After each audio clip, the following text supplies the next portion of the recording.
தமிழகம் முழுவதும் கூட்டுறவு சங்க ஊழியர்களுடைய வேலை நிறுத்தம் இன்னும் 4வது நாளாக தொடர்கிறது. அனைத்து கூட்டுறவு சங்கங்களும் மூடி கிடக்கிறது. இதனால இன்னைக்கு விவசாயிகள் மிகப்பெரிய அளவுல பாதிப்ப சந்தித்திருக்கிறாங்க. தீபாவளி நேரங்கிறதுனால அங்காடிகள்ல பொருள் வாங்க முடியாம இன்னைக்கு பொதுமக்கள்லாம் தவிக்கிறாங்க. விவசாயிகள் கடன் விண்ணப்பம் தருவதற்காக கூட்டுறவு சங்கத்துக்கு போனா, அங்க கூட்டுறவு சங்கம் பூட்டி கிடக்கு.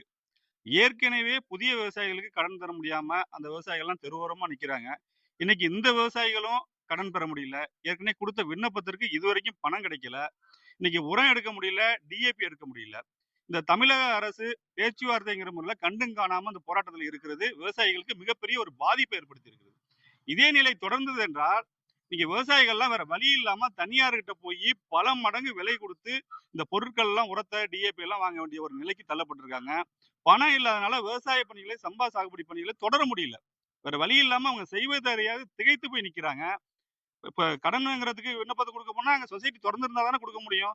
4 நாளா பூட்டி இருக்கு. இந்த அரசாங்கம் எத பத்தியுமே கண்டுக்கிறதே கிடையாது. இது பாட்டுல நடக்கிறபடி நடக்கட்டும் அப்படின்னு சொல்லி இருக்கிறாங்க.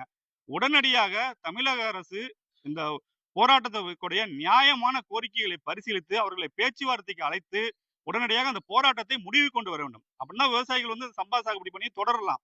கடன் பெறலாம், உரம் பெறலாம். இல்லைன்னா என்ன செய்றது? மிகப்பெரிய ஒரு பாதிப்புக்கு உள்ளாகியிருக்காங்க. உடனடியாக தமிழக முதல்வர் இந்த போராட்ட குழுவினரை அழைத்து பேச்சுவார்த்தை நடத்தி, இந்த போராட்டத்தை முடிவுக்கு கொண்டு வர வேண்டும் என்பதை கேட்டுக்கொள்கிறோம். கமல்ராம், மாவட்ட பொறுப்பாளர், தமிழக கடைமடை விவசாயிகள் சங்கம்.